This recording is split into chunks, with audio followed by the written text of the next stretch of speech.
conhecido de todos vocês, é o maior, talvez um dos maiores pesquisadores dessa área, é um intelectual irreverente, de uma inteligência arguta e aguda, vai nos propiciar esses encontros falando justamente sobre os temas das class actions em relação ao direito brasileiro. E nós vamos começar hoje com a lista de convidados de luxo que o professor Antônio Gide e eu escolhemos para estar nesse evento como debatedores e como contraponto àquelas informações e aquele debate que o professor Antônio Gide irá provocar. O primeiro desses grandes colegas, desses colegas destacados, é o professor titular da Universidade de São Paulo, da Faculdade de Direito de Ribeirão Preto, o professor Camilo Zucchelat. E o tema que nós vamos abordar hoje é justamente introdução, objetivos e histórico das class actions, uma introdução crítica ao processo comparado das class actions, apresentação do modelo norte-americano.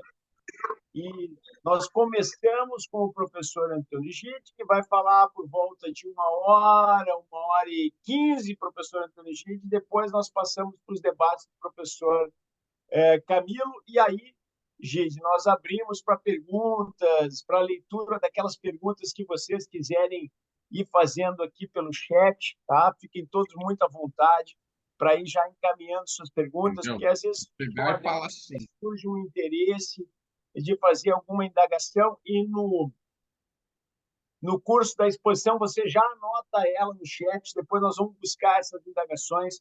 As que não puderem ser respondidas nessa aula vão ser respondidas nas subsequentes. Eu queria também fazer uma saudação muito especial, então, a todos os alunos dos 2 programas de pós-graduação, aos colegas que estão neste evento de todo o Brasil, porque o evento foi realmente um sucesso de interesse, tá? E queria agradecer especialmente ao professor Antônio Gide, mais uma vez, por essa generosidade. Gente, nós temos aqui vários colegas do Ministério Público Brasileiro que estão muito interessados em te ouvir. E eu só dos que eu estou vendo aqui, o Marcos Stefani, querido professor de Direito Processual também, grande colega do Ministério de São Paulo, e um recém-doutor, o Ronald Fontanelli, que eu tive a alegria de arguir numa brilhante defesa de tese. Um abraço, então, em nome desses colegas, a todos os demais colegas presentes. Professor Antônio Gide, tens a palavra. Maravilha, professor Zanetti, muito obrigado pelo convite. Que responsabilidade é essa de você me colocar também ao lado do professor Camilo. Eu vou contar como é que isso nasceu, né? Eu sou professor colaborador do pós-graduação da UFBA e eu tenho um grupo maravilhoso de orientandos. E então eu queria dar um curso para eles sobre as ações coletivas, como parte da orientação. Aí eu conversei com o Zanetti, ele sugeriu que eu desse esse curso no grupo de pesquisa que ele coordena e que eu finjo que coordeno, né? A gente tem um grupo de pesquisa na UFBA com a UFES, né? Aí, de repente, ele mudou, ele sugeriu também um evento de ambas as instituições, convidando debatedores e abrindo para outras pessoas. Aí virou essa bola de neve, com quase 300 inscritos, que aqui não estão todos, né? Mas isso mais ou menos mostra o que é que eu queria fazer. Eu queria... isso é uma aula para orientação, uma conversa que eu queria ter com os orientandos sobre as ações coletivas. Eu vou seguir o índice do meu livro das Class Actions, o livro que eu tenho publicado pela RT, ele está disponível gratuitamente na minha página web e na SSAN. Verônica, se você puder, olha aí, Zanetti, se você puder botar minha página lá, gide.com.br e o SSAN, e tudo aqui vai girar, claro, além de outras coisas, mas em torno de três publicações, que é o livro das Class Actions, que é a base, é um tratado do direito americano, é um manualzinho de direito americano que não existe nos Estados Unidos. O americano não faz esse tipo de publicação. Um outro livro da Forense, que é o Rumo a um Código de Processo Civil Coletivo, e o próprio processo civil coletivo. É isso que a gente vai conversar.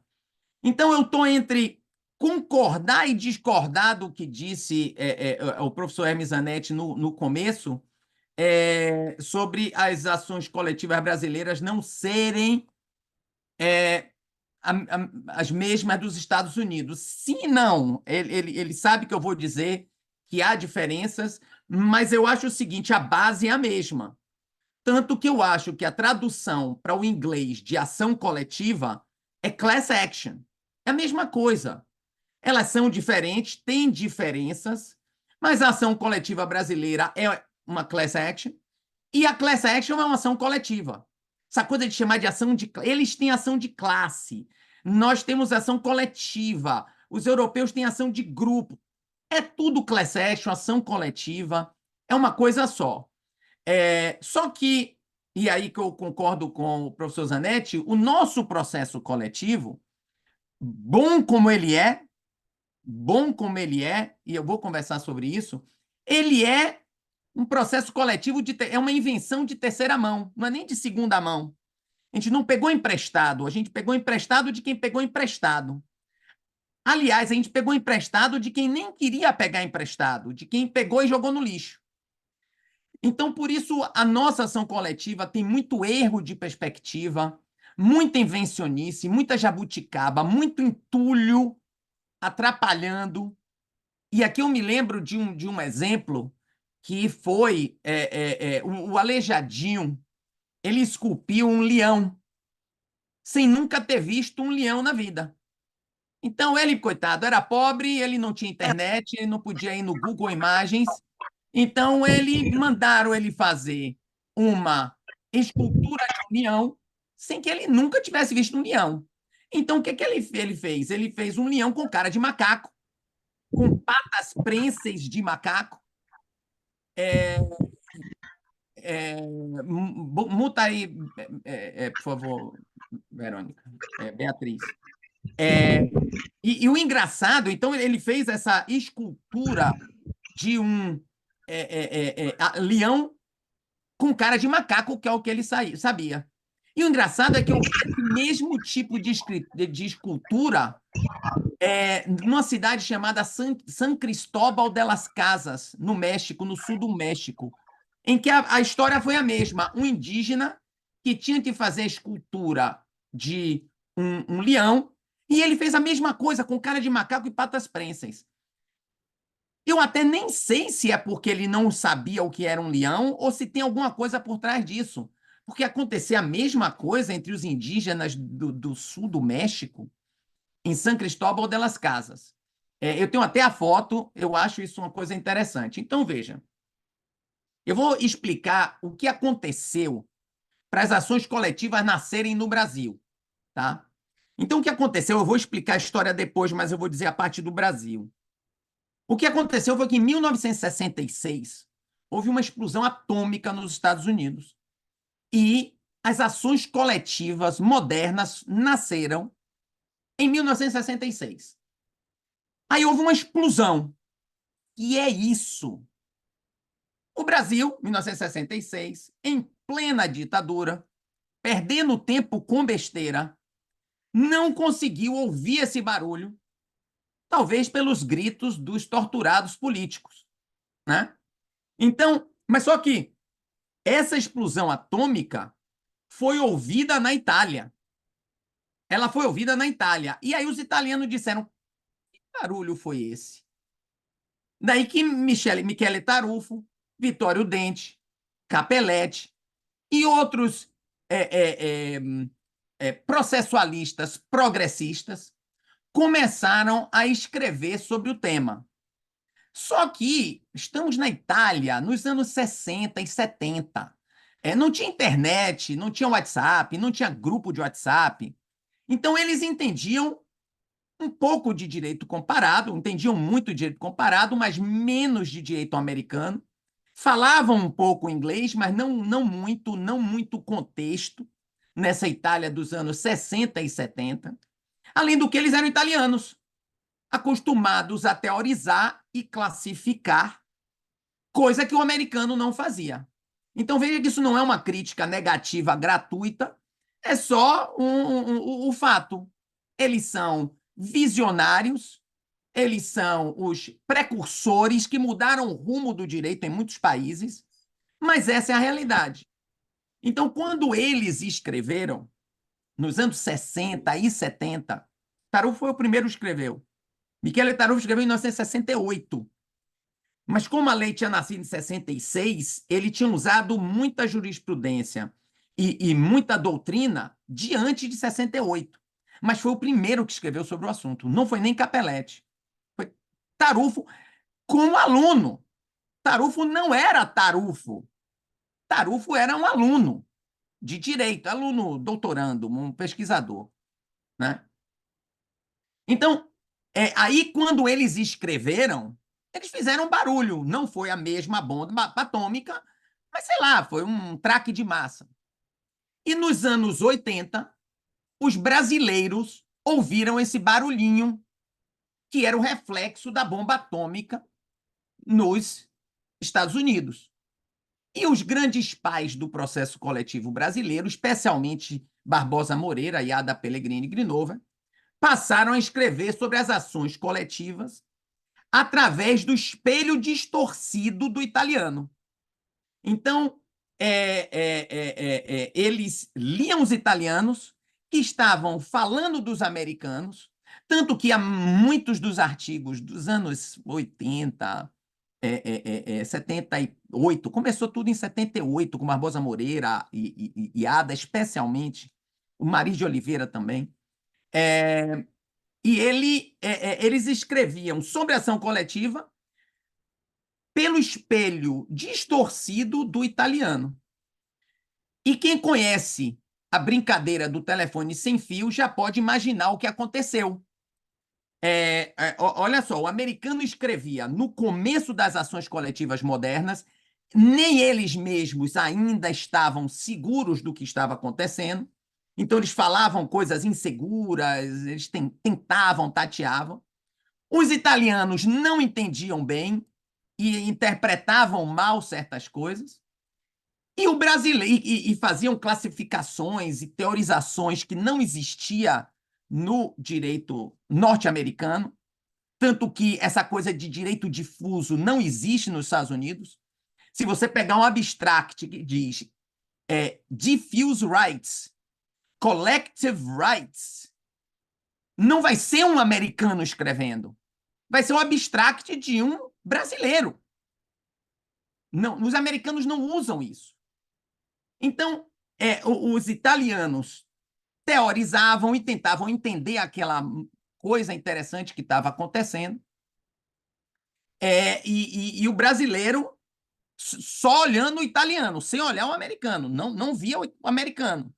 E nossas leis, tanto a do Código do Consumidor, como a Lei da Ação Civil Pública, foi feita olhando para os americanos através dos italianos. Então, quem for ler a bibliografia americana dos anos 60 e 70, que foi a bibliografia usada e citada pelos italianos, vai conseguir perceber como os erros dos italianos e a perspectiva italiana influenciou o direito brasileiro. E eu falo isso bastante no rumo a um Código de Processo Civil Coletivo, tá? E eu falo isso também, do mesmo jeito que eu não fiz crítica aos italianos, eu não estou fazendo uma crítica aos brasileiros dos anos 80 e dos anos 90, que escreveram sobre o Código de Processo, escreveram sobre processo coletivo no Brasil. Não é uma crítica. É muito fácil, depois do jogo, a pessoa dizer assim, perdeu porque Roberto Carlos foi abaixar a meia, perdeu por causa disso. Não, eu não estou criticando as pessoas que criaram o processo civil coletivo brasileiro. Ninguém teria sido capaz de fazer nada melhor. Não é uma crítica cronologicamente posterior, olhando para o passado e dizer, você devia ter feito isso. Não. Eles foram fantásticos, criaram uma lei que não existia em outros países. O Brasil foi pioneiro em processo coletivo. Então, não é uma crítica, é um fato. É um fato. Eles fizeram o melhor que puderam fazer no momento, que foi a Lei da Ação Civil Pública e o CDC, que eu não sei como eles conseguiram fazer, não sei como eles conseguiram fazer tanto. Não é uma crítica, é um fato. Isso é o que acontece. E eu, no meu Código de Processo Civil Coletivo, eu mostro, olha, tá vendo aqui quando certos autores brasileiros diziam isso? Olha, foi porque o italiano disse isso, mas o italiano ou não tinha entendido o americano, ou isso ainda não tinha sido desenvolvido nos Estados Unidos ainda. Então você consegue ver até como um elogio aos brasileiros que fizeram as leis brasileiras, do que eles conseguiram fazer, e por décadas. E eu acho que até hoje não há nada melhor no mundo do que o direito brasileiro do processo coletivo. Tem ação coletiva da Colômbia, eu vou falar já já sobre a Colômbia, mas o México chegou perto de ter uma ação coletiva melhor que a brasileira, mas por. Bom, digamos que os mexicanos têm a lei que eles merecem, tá? Depois eu falo sobre isso, isso está no outro trabalho. Nos anos 90, a gente começou a falar das class actions. Começou com o Rogério Cruz e Tucci, que fez um trabalho, um livro sobre o mandado de segurança coletivo em 1990, e depois o meu livro sobre class action, ou desculpe, sobre coisa julgada, em 95. E eu fui bastante influenciado pelo direito norte-americano, e por isso que eu consegui avançar um pouco o diálogo que estava tendo no momento, né? Então, na época que eu estava escrevendo, todo mundo só falava sobre o direito italiano. Só se falava, todo mundo que falava, as class actions americanas citavam italiano, porque eles não tinham o conhecimento do inglês e o conhecimento da cultura americana. Naquela época, 90, 80, todo mundo só conhecia o direito americano, ninguém conhecia o direito americano. Isso foi. Eu cheguei lá, não sei como, porque era impenetrável. Era impenetrável. E eu, naquela época, jovem, que ainda sou um pouquinho, não tanto quanto o Zanetti, eu achava que o epicentro do processo civil, eu tenho vontade de rir, eu achava que o epicentro do processo civil coletivo era a Itália. Todo mundo escrevia, botava Tarufo, nota de rodapé, Protopisani, Dente, Capelletti. Eu falei, pô, os caras são os que sabem. Aí eu estudei italiano, né? Eu achava que a Itália era o epicentro do mundo, né? Era o centro do processo civil brasileiro e do processo coletivo. E eu queria mais ou menos ir para os Estados Unidos, não conhecia ninguém, ninguém conhecia ninguém. Então, eu fui para a Itália. Um professor da PUC, Marcos Vinícius de Abreu Sampaio, um amigo meu, tinha estudado alguns anos antes com Tárzia, que foi o substituto de Liebman. Imagine, eu estava no centro do direito processual mundial, estudar no lugar estudar com aluno de Liebman, né? Com quem substituiu Liebman. E eu estava começando a advogar, começando a ensinar em São Paulo, e eu era procurador do município de São Paulo. Por falta de mentores, por falta de quem me aconselhasse, eu fiz a maior idiotice da minha vida. Em 96, eu abandonei a Procuradoria do município de São Paulo para passar um ano na Itália. É outra vontade de dar risada, né? Aí eu fui para a Itália. No primeiro dia que eu me encontrei com o Tárcia, já estava na segunda semana de aula e tal, eu fui no gabinete dele. Aí ele me perguntou, e aí, doutor, o que é que você veio estudar aqui? Falei, eu vim estudar azione coletiva. Aí ele, o quê? Falei, ação coletiva. Ele disse, mas aqui não tem nada disso. Aí eu gelei. Eu tinha largado minha profissão, eu tinha largado minha vida, minha carreira toda, para estudar no epicentro do processo coletivo, e ele me disse: não, aqui não tem nada disso. Eu falei: não é possível. E eu fiz o que da minha vida para estar aqui? Aí ele falou, foi meio dramático, né? Primeiro ele disse: aqui não tem nada. Aí depois ele me explicou. Ele disse: olha, nos anos 70, alguns processualistas, ele falou assim, né? Porque ele é um pouco mais de direita do que Tarufo e Dente. Alguns processualistas mais progressistas escreveram sobre o assunto, mas o assunto morreu. O assunto morreu. Nem a Itália fez nenhuma lei, nem continuaram a escrever sobre o assunto. E ele ainda disse assim para mim: você tem que voltar para o seu país, porque é no Brasil que tem algo sobre processo coletivo. Ele era amigo de Ada, Ada escrevia na Itália. Aí eu tendo largado tudo, eu já com a vida encaminhada, eu ouço que do cara italiano volte para o Brasil para estudar lá. Não dava para voltar mais. Eu passei um ano lá estudando direito italiano, os livros, os artigos dos anos 60 e 70, aquela interpretação de direito americano e um pouquinho do direito americano que eu conseguia na Itália. Não tinha muito, não tinha muito, né? Só que lá eu conheci, no meu final, eu já tinha, a paciência já estava acabando. Eu não vou dizer que foi um ano perdido, porque a comida é maravilhosa, a vida lá é maravilhosa. Mas não vou falar nada. Pois bem, lá no final, com o dinheiro acabando, a paciência acabando, a frustração, eu conheci Angelo Dondi, um italiano, que ele hoje está em Bolonha. Ele está em Bolonha ainda, não está, Zanetti? Ele antes não estava, ele não estava em Bolonha. Esqueci onde ele estava. Dia 22 vai ter um seminário em homenagem à aposentadoria dele, se eu não me engano. Olha só, como os amigos que a gente fez antes do WhatsApp, a gente perde o contato. Vou. Manda uma Conhecer o mensagem Ângelo foi para uma coisa maravilhosa. Aí ele me Angelo, apresentou, Angelo Donde, grande persona. Angelo Dondi, que adora o Brasil. Teve uma Bravo. namorada brasileira e enlouqueceu, só fala dessa namorada brasileira. Pois bem, e lá ele me apresentou Jeffrey Hazard e eu fui estudar nos Estados Unidos, né?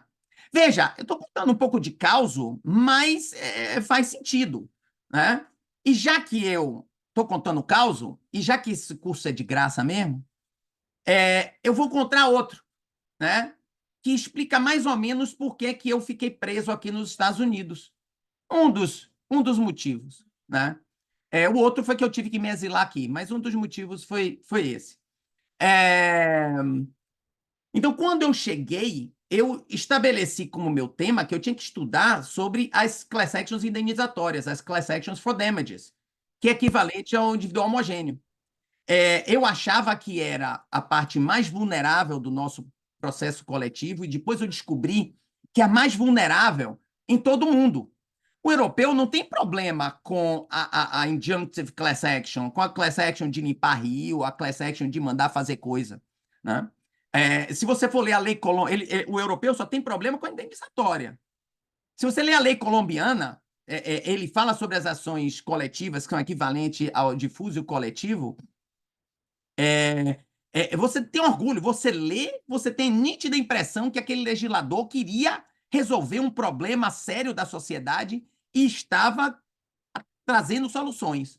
Quando você chega no capítulo das ações de tipo indenizatório, que é a ação de grupo, dá até raiva, porque você tem a nítida impressão que o objetivo é fazer com que o processo não funcione. A cada artigo tem um obstáculo, tem uma burocracia, uma dificuldade, uma má vontade. Então, eu achava que ia falar sobre processo coletivo indenizatório. Logo, eu percebi que eu não podia falar só sobre um processo coletivo sem falar sobre os outros. E eu percebi que eu não podia falar sobre processo coletivo se eu não explicasse todo o processo coletivo em todos os seus aspectos. E logo eu percebi que se eu não entendesse o direito do processual, o júri, a organização judiciária, eu não ia conseguir fazer o meu trabalho. Aí eu fui ficando mais. Aí eu percebi que, sem entender o direito material, eu não ia conseguir explicar o sistema. E aí eu percebi que, sem entender o direito constitucional, eu não ia conseguir explicar. E eu fui ficando, fui ficando, fui ficando. Tem 30 anos que eu estou aqui, até hoje eu espero o dia de ir embora. E um pouco sobre a história, se alguém tiver algum comentário, alguma pergunta, pode falar, tá? Eu quero falar um pouco sobre a história, mas eu não vou dar uma aula de história das ações coletivas. Se alguém quiser ler sobre a história do processo coletivo, leia o livro de Mafra sobre o processo coletivo, leia o meu livro da Class Actions, que tem uma introdução sobre processo coletivo. Eu não gosto de dar aula, eu gosto de falar de coisas importantes. O desimportante você aprenda sozinha, tá? Então, sobre o histórico, eu quero falar 3 coisas. Primeiro, a importância do direito romano para as ações coletivas. Depois, eu quero falar sobre o nascimento da ação coletiva moderna nos Estados Unidos, que é aquela bomba atômica que eu falei, que foi em 1966. E depois eu quero concluir falando sobre a situação atual. Então, vou falar da história do direito processual coletivo. Marcela, obrigado por ter postado aí o livro da Class Action da RT, está aí disponível. Tá? O que significa... Uma pergunta. O que significaria direito difuso no contexto americano? Saber, você devia ter revisado, hein? Para cultural simbólico, para ajudar a compreensão. Para.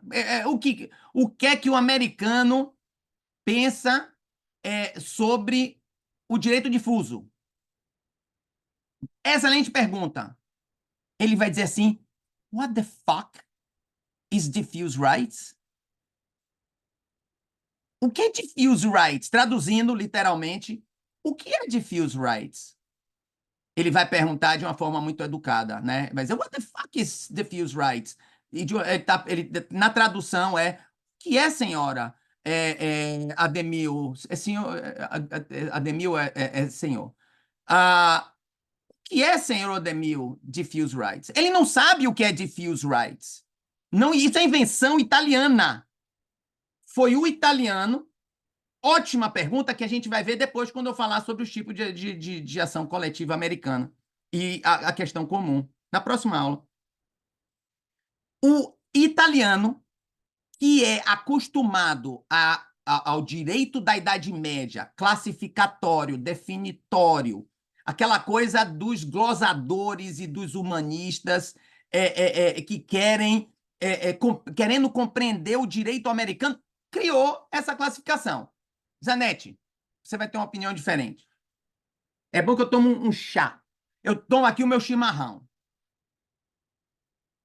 Na verdade, eu levantei a mão, gente, só para reforçar algo que tu já escreveu e que eu também te citei, né? Mas é um problema a ser compreendido sobre o ordenamento jurídico norte-americano, é que eles não lidam com a categoria de direitos subjetivos, que é uma categoria típica desse momento medieval do direito que o professor Antônio Gide está explicando. Então, como a gente tem um ordenamento híbrido de common law e civil law, institutos de common law no ordenamento de civil law, o legislador italiano, que é de civil law puro, e o legislador brasileiro precisavam de uma categoria para Precisava. identificar direitos subjetivos. Precisava. O processo coletivo começou nos Estados Unidos? Não, não. A ação coletiva moderna começou nos Estados Unidos, tanto que eu vou começar falando sobre o direito romano, tá? Se eu tivesse 3 horas, eu ia explicar o que aconteceu com o direito romano, tá? Nós não temos o direito romano. Quem tem o direito romano é o americano. É o inglês tem o direito romano. Nós temos o inglês do Corpus Juris Civilis interpretado pelos glosadores, pelos medievais italianos de Bolonha e de toda a Europa. O que a gente tem é outra coisa. O direito romano, que é pretoriano, criação dos juízes, prático, eficiente, é para os ingleses, tá? Se eu tivesse tempo, eu ia explicar essa passagem do direito romano para o Corpus Juris Civilis, de Justiniano, para a volta, né, em Pisa e em Bolonha, da descoberta do Corpus Juris. Eu ia falar, é uma história lindíssima que explica tudo isso, tá? Mas eu não tenho tempo. Giovana, o professor acha que os americanos criaram a class action e passaram a compreender o que seria cabível para sua proteção, enquanto o Brasil teria feito o inverso, criado a espécie, direito coletivo em seguida, como protegê-la? Mais ou menos, sim. O americano, ele pegou da realidade e ele foi fazendo da realidade. É uma coisa muito do common law, ele vai pegando da realidade e vai resolvendo os problemas. A gente classifica, a gente legisla. Mas eu vou falar um pouco sobre o direito romano. Então, são as três coisas que eu vou falar. A importância do direito romano, o nascimento das ações coletivas modernas nos Estados Unidos, e eu termino falando sobre a situação atual, tá? Então, todo mundo que fala sobre a ação coletiva fala sobre a class action da Idade Média. Quem vai falar sobre a história? Porque pega nos livros americanos, foi o que eu fiz. Mas o que eu vou falar aqui não está nem nos meus livros, que eu só fui descobrir depois. Mafra escreveu um livro fantástico sobre isso. No meu Class Actions, eu falo sobre a história do direito da Class Action da Idade Média inglesa. Mas isso que eu vou falar agora foi dito por Barbosa Moreira, lá em 78, a ação popular como direito difuso, como proteção de direito difuso, e ninguém se tocou muito, né? Os romanos tinham as axiopopulares, e em todos os aspectos, o processo civil e o processo coletivo romano era muito menos rígido que o nosso, era uma maravilha. Eles queriam resolver um problema e resolviam, eles eram como os americanos. O nosso direito, como eu disse, não vem daí. Vem do resgate aquela coisa de terceira mão. Eu não vou falar porque senão eu passo 2 horas falando sobre isso. No meu curso de Direito Comparado aqui, eu levo 4 semanas falando sobre isso, porque é apaixonante. E até os americanos se envolvem na história. Então, muitas das coisas que eu propus em artigos, que eu propus no meu Código de Processo Civil Coletivo, e muitos idiotas brasileiros disseram que era muito americanizado, existiam nas ações coletivas romanas. Existiam nas ações coletivas romanas. O controle da representação adequada, uma gratificação financeira para quem propusesse a ação coletiva e muitas outras coisas que eu não peguei do romano. Não vou dizer que eu peguei do romano, eu peguei do americano. Mas eu pegava do americano, o brasileiro dizia, aí, gente, é muito americanizado. Aí depois eu descubro, cara, isso tinha no direito romano. Então, a gente tende a esquecer que a ação coletiva nasceu no direito romano. Em 2014, eu escrevi o prefácio de um livro de um peruano que estudou em Roma, chamado Juan Carlos Guayacan Ortiz. Ele é Juan colombiano. Carlos. Eu falei Peru, É colombiano. colombiano. Colombiano, Camilo. Colombiano. Juan Carlos. Tanto que ele publicou na editora Externado de Colômbia, da Externado de Colômbia. Eu não sei porque eu falei Peru. Ato falho. Não sei porque eu falei de Peru. Então, eu escrevi o prefácio desse livro, o título é Ações Populares e de Grupos frente às Ações Coletivas. Mas o objetivo dele era resgatar essa história romana, porque ele estudou em Roma, no Instituto Roma América, e ele fez esse trabalho para resgatar as ações populares. Há livros em italiano sobre isso, de Carlos Fada e outros, né? Então, o clássico do Carlos Fada. exatamente. Então tá, era a primeira coisa que eu queria mencionar, era isso. A outra coisa que eu queria falar pronto, então, o Paulo César está perguntando em quais livros. Esse italiano, esse colombiano da Externado de Colômbia, do Juan Carlos Guayacan Ortiz, Ações populares e de grupo frente a las ações colectivas. E um pouco... Obrigado, Camilo. Obrigado. Está aí no grupo. E um pouco no artigo de Barbosa Moreira, naquele artigo principal que Barbosa Moreira escreveu. Ali que você pode estudar sobre isso.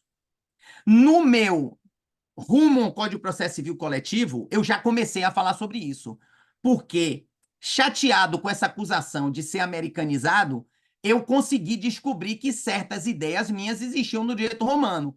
Aí eu fiz muitos comentários sobre o direito romano, falei sobre o livro do Carlo Fada e outros. Tem mais dois, tem o do Xaloia também, tem outros livros.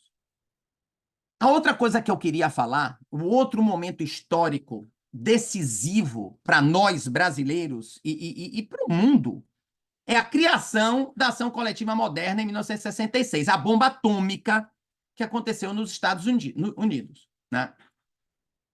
Então, mas para isso, a gente vai ter que conversar um pouco sobre a situação em 65, antes de 66, e a lei depois de 66. A lei em vigor em 65 tinha uns 25 anos. Ela tinha sido promulgada em 38, junto com as Federal Rules of Civil Procedure, né? As Federal Rules of Civil Procedure não é um código de processo civil coletivo. Parece um código, é um código, mas elas são promulgadas pela Suprema Corte norte-americana. E na Rule 23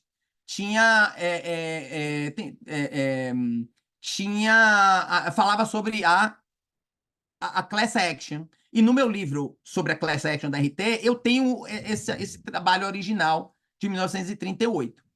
E ela era fruto de uma história importante dos Estados Unidos de class actions e da equity. Só que ela tinha sido uma criação cerebrina de um professor chamado James Moore. Tá vendo por que ninguém gosta de professor teórico? Ele foi teórico demais. Ele previa certos tipos abstratos de class actions, com nomes, com definições, com tipos, bem ao gosto do brasileiro. Então, você tinha que olhar o tipo do direito, se o direito era common ou se o direito era several. Nem eu conseguia, lendo os textos originais, eu conseguia entender direito. E ninguém, na época, conseguia entender. Um grande professor, o Zechariah Chafee, um professor menos teórico, ele criticou essa classificação nos anos 40, em um livro dos anos 50, e ele disse o seguinte: talvez eu seja daltônico quanto às ações coletivas, mas eu tenho tanta dificuldade em entender quando uma class action é de um tipo ou de outro, quanto eu tento de saber se uma gravata é verde ou azul. E o mesmo se aplica ao Brasil. Talvez eu, Gide, seja daltônico quanto às ações coletivas brasileiras, mas os direitos difusos e coletivos, eles parecem indistinguíveis para mim. Claro, eu sei a diferença, mas por que a gente tem essa diferença? E aí sim, aí chega... o Stefani colocou o título do livro dele. Então, chega a reforma de 1966, e aí a gente tem que entender a cultura americana e a política americana para entender o que está acontecendo, tá? 1966, vamos lá, se coloque nos filmes americanos de 1966. O que está acontecendo, gente?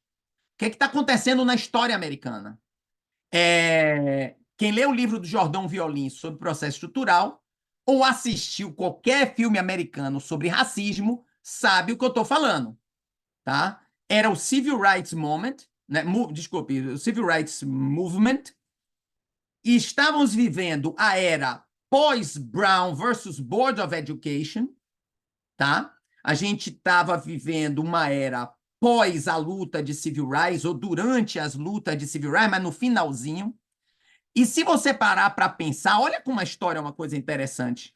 Era um ambiente muito parecido com o do Brasil dos anos 80, quando a Lei da Ação Civil Pública foi promulgada. O Brasil, recém-saído da ditadura, queria fazer coisas boas, achava que podia fazer o que queria, né? hoje em dia, aliás, desde os anos 2000, que a gente não conseguiria promulgar um Código do Consumidor ou a Lei da Ação Civil Pública. Então, quando eu dou aula no exterior, eu digo, gente, eu não culpo vocês que não tem ainda uma ação coletiva. Eu não culpo o México por não ter aceitado o meu projeto de ação coletiva e ter feito a porcaria que fez. Porque no Brasil, hoje, a gente não conseguiria fazer. Nos Estados Unidos, hoje, não se conseguiria fazer as class actions. E aí que entra a terceira parte da história. Então, o Brasil, nessa época, estava indo no caminho certo, tá? Tanto que eu, nos primeiros anos nos Estados Unidos, eu sempre me perguntava, cara, será que eu imigrei para o país que está descendo a ladeira e sair do país que vai ser a próxima potência mundial? Né? Eu sempre ficava assim, pô, o Brasil está caminhando, né? Aí veio o PT, deu chabu, veio o Bolsonaro, deu chabu, tudo deu para trás, voltou o PT e vamos ver se vai dar chabu de novo. Claro que vai dar chabu de novo, a gente não vai se encontrar, né? Mas o Brasil estava indo num caminho, né? Bom, agora 90% do grupo vai embora, porque eu falei mal tanto do Petralha como do Bolsonaro, não pode ofender um dos dois, tem que ter um grupo aqui. Pois bem, agora que metade de vocês já saiu, de volta para os Estados Unidos, 1966, pós-Brown. Pós-Brown versus Board of Education. Olha que coisa legal. Se eu falasse Brown em 97, que foi quando eu cheguei nos Estados Unidos, se eu falasse no Brasil Brown, o pessoal ia pensar que eu estou falando de Carlinhos Brown. Hoje em dia eu posso falar Brown versus Board of Education e todo mundo vai saber o que é. Então tá, em Brown, a Suprema... Pouca gente admite isso, mas em Brown, a Suprema Corte fez uma coisa que não podia fazer. Fez uma coisa sem precedentes, errada, violou tudo, abusou de direito, não podia fazer, mas fizeram. Fizeram porque a situação não foi resolvida, a situação era insuportável, e eles fizeram. Eles defecaram no direito e tentaram resolver um problema social que existia, que não era para existir, não era para estar nos tribunais, mas estava. E a Suprema Corte cagou o direito e fez o que não podia fazer. Tá? O que a Suprema Corte precisava? Criar uma lei que legitimasse retrospectivamente o que ela fez. Para dizer, olha aqui, o que eu fiz é isso aqui, ó. Foi aí que ela resolveu mudar a lei e fez a reforma de 1966. Era um ambiente propício a isso. E como vocês já sabem, que eu já falei, as Federal Rules são promulgadas pela Suprema Corte dos Estados Unidos, fecha parênteses. Então, qual era o objetivo da reforma de 66? Aprimorar as injunctive class actions. Mas aí um jovem membro do comitê pensou assim, por que eu não aprimoro também as class actions for damages, que era chamada spurious class actions? Por que eu não aprimoro essa ação coletiva também indenizatória? Ele admitiu que ele não sabia o que ele estava fazendo. Ele criou ação coletiva moderna, mas não sabia o que ele estava fazendo. E as duas, além de legitimar a injunctive class action, as duas alterações importantes foram as seguintes: abandonaram aquela coisa de ação coletiva com nome, com tipo, com direito material, e as novas ações coletivas eram baseadas em critérios práticos. Era muito mais prático. Essas duas ações vêm daquela separação do primeiro autor. Ah, não, aquele autor foi a criação cerebrina dele, tinha uma história interessante, tá? E eles pisaram na bola. Teve um autor que antes de 38, em 36, fez um artigo maravilhoso que deveria ter sido ação coletiva americana, mas perderam essa oportunidade e fizeram uma porcaria em 38. Giovana, é isso mesmo. Essas duas ações foram criadas em 38 por esse professor, tá? Antes era mais aberto. Então, a primeira negociação. Negociação? Falou comigo? Bom, então tá. E a primeira foi essa. Eles abandonaram esses tipos de ação coletiva ligada ao direito material, se era common, se era several, se era hybrid. Abandonaram isso e ficou muito mais fácil. Como se você voltassem à ação coletiva tradicional. E a segunda coisa que é mais importante, que eu acho que é a grande explosão atômica para a ação coletiva. Em 38, a ação coletiva era opt-in. Em 66, a ação coletiva passou a ser opt-out. Acabou. É isso que é o importante. É isso que é o importante. Então, eles abandonaram o opt-in e criaram o opt-out. Antes, para você participar, ser membro do grupo e para participar do grupo, você tinha que receber uma notificação e você tinha que responder a essa notificação dizendo que quero fazer parte do grupo. Quando a Itália e o México, nos anos 2000, resolveram ter uma class action, adivinhe que tipo eles adotaram? Opt-in. Opt-in. Então, as primeiras ações coletivas italianas tinham 30 membros. Então, quando eu dou palestra ou na Itália ou no México, eu digo sempre para eles, bem-vindos a 1938. Vocês têm a ação coletiva criada em 1938. Parabéns, vocês chegaram no mundo civilizado. Em pleno século XXI, eles escolheram o opt-in, que é uma fixação do europeu com o opt-in, né? Então, a partir dessa reforma, a história continuou com as ações coletivas modernas. Houve uma explosão de civil rights class actions nos anos 60 e 70, meados dos anos 80, você precisa ler essas decisões, né? A discriminação era clara. Não contrata ninguém com nome hispano. O cara era Rodrigues, ele era cortado, né?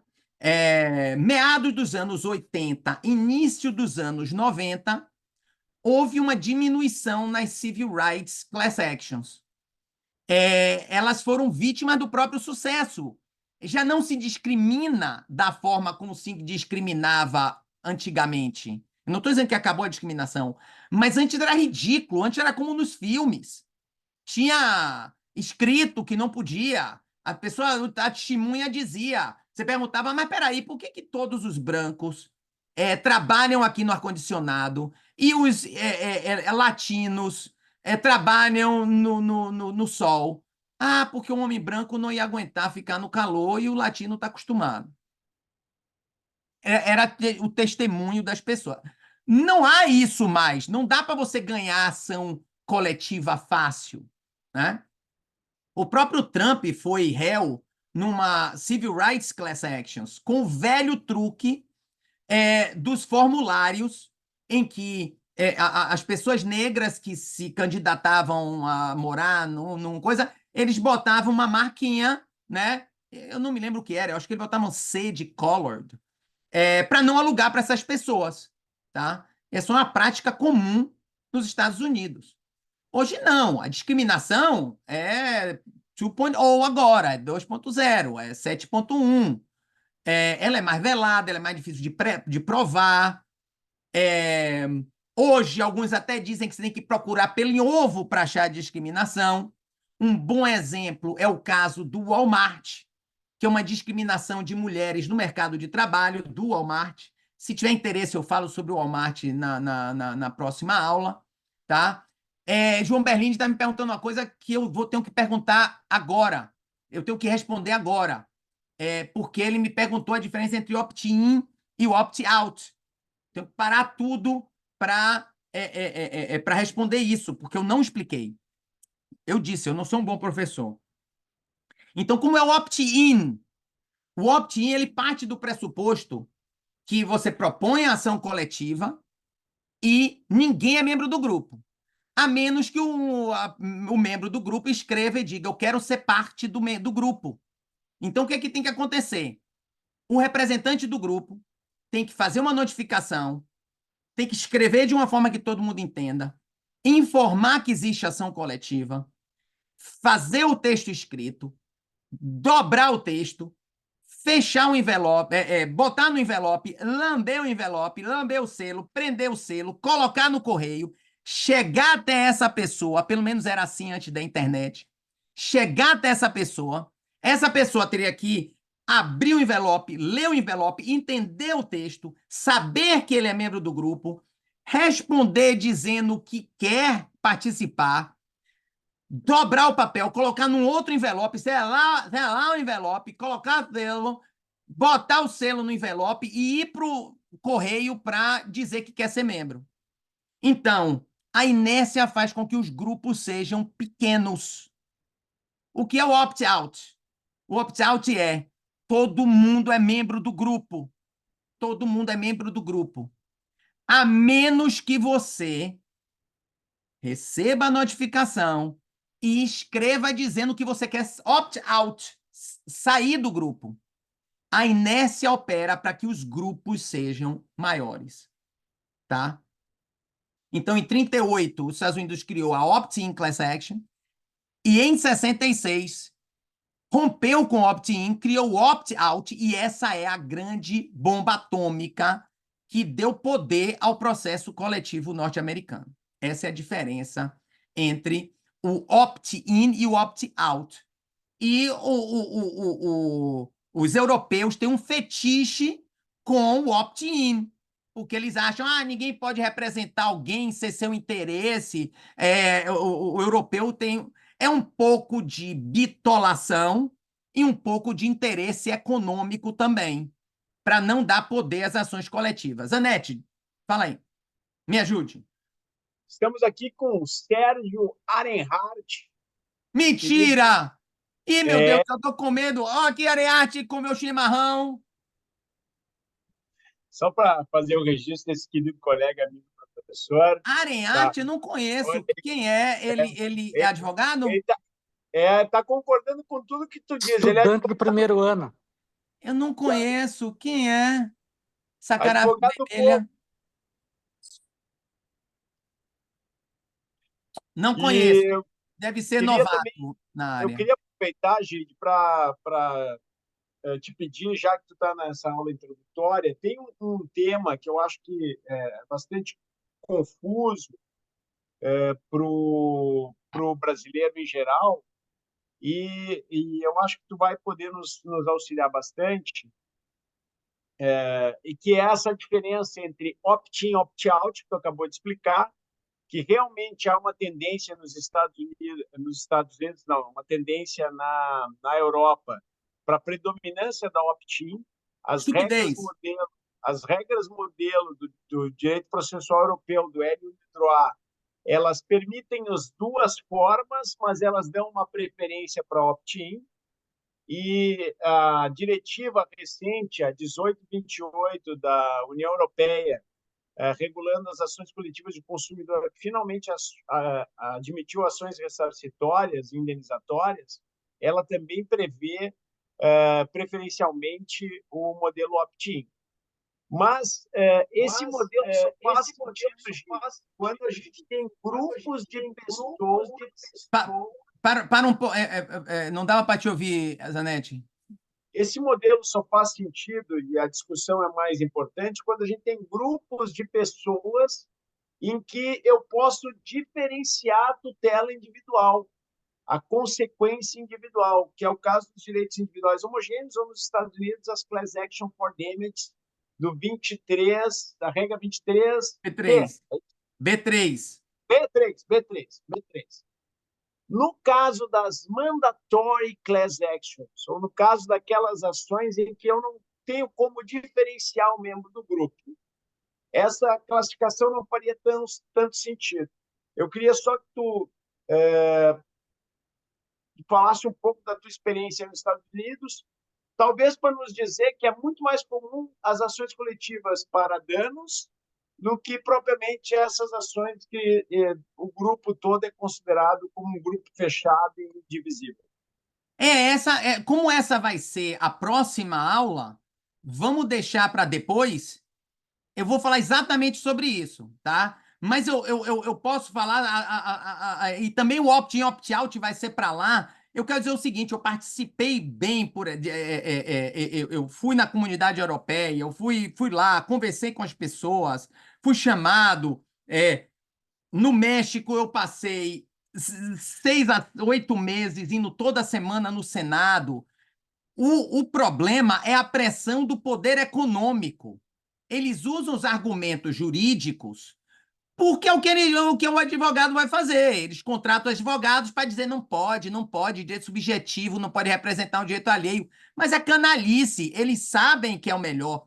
Se você pegar os livros, eu acho que eu falei isso no meu artigo em inglês, Class Action, não sei se eu falei em algum livro brasileiro, posso ter falado no Class Action, não sei. Mas tem um artigo em inglês que eu publiquei, Class Actions em Brasil, pode estar nesse, em que, se você olhar os estudos, porque alguns países da Europa têm uma comissão que faz um estudo e prepara para o Congresso, prepara uma proposta. Aí você lê esse estudo, aí já chama de white paper, green paper, não sei o quê, aí eles fazem uma coisa assim. Eu não me lembro se foi da Irlanda, uns dois, também no Canadá, uns 2 ou 3. O que eles fizeram é o seguinte, cara, esse opt-in é uma porcaria. Nunca a ação coletiva vai funcionar. A ação coletiva opt-in sempre vai ser pequenininha. É uma porcaria. Não dá. O opt-out, ele dá poder à ação coletiva, que a ação coletiva verdadeira só pode ser opt-out. Blá, blá, blá, blá, blá, blá, blá, blá, blá. Ponto. Conclusão. Propomos o opt-in. O que aconteceu? Nenhum idiota qualquer idiota vai perceber que o que aconteceu foi um dedo político ali. Os técnicos disseram tem que ser opt-out. Chegou um político e disse não, muda a conclusão. Eles foram lá e mudaram a conclusão e propuseram o opt-in. Então, mas a gente vai começar sobre opt-in já já. A última aula é opt-in. E o que você falou do mandatório ou Class Action for Damage é a aula de amanhã. Não me confunda, Zanetti. Pois bem, onde nós estávamos? Já sei, na extinção das Injunctive Class Actions nos anos 80 e 90, que foi mais ou menos quando eu estava chegando nos Estados Unidos, 97, 98. Né? Então, é nos anos 90 que há uma explosão das ações coletivas indenizatórias. As ações coletivas injunctives estavam morrendo, tanto que tem um autor que disse assim, pô, eu passei minha vida estudando sobre as ações coletivas e elas vão morrer, e houve um ressurgimento nas ações coletivas indenizatórias, que são as Class Action for Damage. Tudo na cultura americana de interessante passou pelas class actions. Discriminação, de segregação, de prisão, no trabalho, em escola, defeito de todo tipo de produto, defeito em carro, cigarro, asbestos, agente laranja, iPhone. Eu postei no meu Instagram que eu ganhei 90 e tantos dólares. Não postei que ganhei outro cheque de 90 e tantos dólares. Porque eu sou rico, tenho mais de um iPhone. Produtos médicos. O Delcon Shield era um DIU que deu muito problema de inflamação em mulheres, muita gravidez e muita inflamação em mulheres, um problema social incrível. Remédios como o Vioxx e outros, marca-passo, tem coisas interessantíssimas da vida. Olha que história interessante desse marca-passo. Foi Pfizer, eu acho, tá? Que instalou o marca-passo em milhares de pessoas. Só que o marca-passo tinha um defeito. E o marca-passo ele podia snap, a qualquer momento parar, e a pessoa tinha minutos de vida. Então, olha a situação. A pessoa tinha um problema no coração, colocou o marca-passo, e agora o marca-passo está defeituoso e ele pode, a qualquer momento, quebrar, parar de funcionar e você morre em alguns minutos. Criou uma situação horrível. Aí você vai dizer assim, não, pô, que besteira, troca o marca-passo. Só que se você deixar o marca-passo quebrar, 15% das pessoas vão morrer. Se você trocar o marca-passo de todo mundo, 30% vai morrer. Ou seja, trocar não era a solução. A pessoa estava presa com aquele marca-passo. E eles fizeram um acordo, a gente pode falar sobre esse acordo depois, em que eles fizeram medical monitoring. Eles monitoravam as pessoas, eles descobriram que dava para perceber com antecipação quando o marca-passo perdia o passo e ele ia quebrar. A pessoa que estava nessa situação, eles trocavam. Quem não estava nessa situação, eles não trocavam. Então, implante de seio, dano repetitivo em esporte, fraude nas bolsas de valores, meio ambiente, uma série de coisas, tá? A outra coisa que eu queria falar do histórico, tá? Aqui a gente precisa dar uma pausa, porque é importante, porque tem consequência para o Brasil, tá? Estão enganando a gente e a gente tem que prestar atenção a isso, tá? Deixa eu olhar aqui algumas perguntas. Zanetti está mencionando o trabalho de Rachel. Autores estrangeiros, autores nacionais. A Holanda se discutiu muito isso. Eu tenho um artigo que tá no meu... Márcia, dá para você colocar Verônica, o meu SSN aí? Tem um artigo sobre o reconhecimento de ação coletiva no exterior. E eu falo um pouco sobre essas transnational class actions. É uma conversa muito interessante essa, mas não há um problema, não havia, houve... Como você sabe, essas coisas de precedente é complicada, não temos uma solução para esse problema. O que eu quero falar aqui da história, que é a história atual, tá? É o seguinte, que a gente tem que prestar atenção a isso para a gente não ser enganado pelos canalhas, tá? Cheio de canalha por aí. Não seja enganado pelos canalhas, tá? Isso aqui também é história. É história atual, mas é história. O que dá mais ódio para mim é isso aqui. Qual é o momento? Lembra do momento que eu falei que era propício para fazer ação coletiva, saindo de um momento de tensão racial, querendo melhorar e tal, o momento propício para fazer aquilo? Pois bem, o momento atual dos Estados Unidos é completamente diferente daquele momento de 1966, tá? E é completamente diferente de toda a história. Os Estados Unidos, como o Brasil, está paralisado, só que nos Estados Unidos está paralisado há 3 décadas, desde quando eu cheguei, que é assim, ó, um empurra para cá, um empurra para cá, eles não conseguem fazer assim e ir para um caminho. É um empurrando para o oposto e eles não conseguem sair do lugar. Eu não sei onde esse país vai acabar. O Império Norte-Americano vai se autodestruir. Ele vai se comer, tá? Nada nos Estados Unidos pode se fazer. Nem coisas boas, eles não conseguem. Então, uma data importante para a gente entender isso aqui são os anos 80, quando Reagan chega ao poder. Então, por várias décadas, desde Reagan, os Estados Unidos passaram a pender levemente para a direita. Solidamente, levemente para a direita. A partir dos anos 90, cada vez mais para a direita. E agora a Suprema Corte não tem nem mais vergonha. 6-3 para os conservadores. Quando estava 5-4, eles sempre tinham medo de fazer uma coisa muito danada, muito exagerada, porque podia ter um backlash e eles perderem o cinquinho ali, né? Porque ficava sempre 5-4 para os conservadores, mas de vez em quando o fiel da balança, que por muitos anos foi O'Connor, o fiel da balança passava para o outro lado. Aí O'Connor dizia assim, não meta com mulher, não.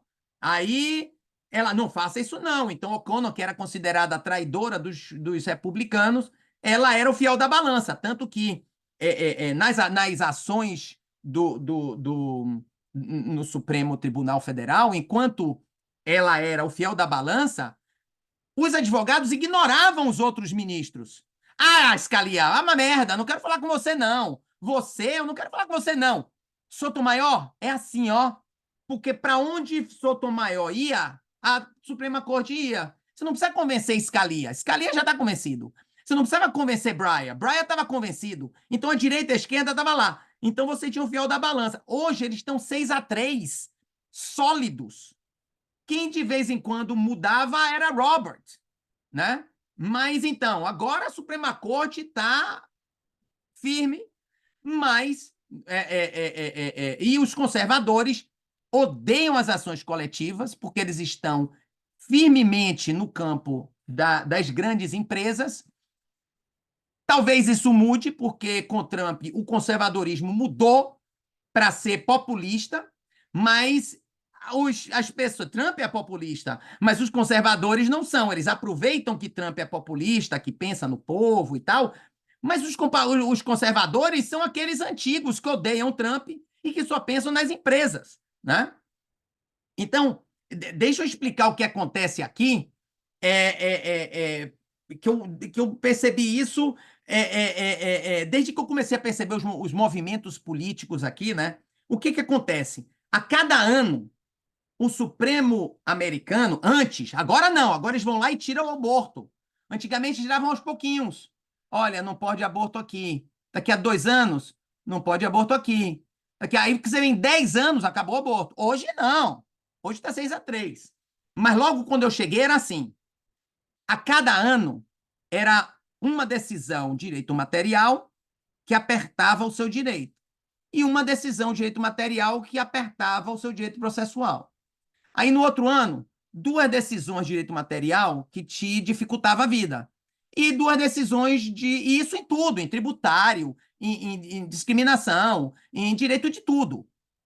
Todo ano, quando eu dou aula, eu tenho uma decisão nova e sempre a decisão é sacana contra as ações coletivas. Quando sai uma nova edição do livro, eu tenho que reaprender tudo porque são decisões criando obstáculos e dificultando o processo coletivo, né? Então, são 80 a 100 decisões do Supremo Tribunal e a cada ano eles tiravam um pouquinho. Agora, com 6-3, eles vão mudar tudo.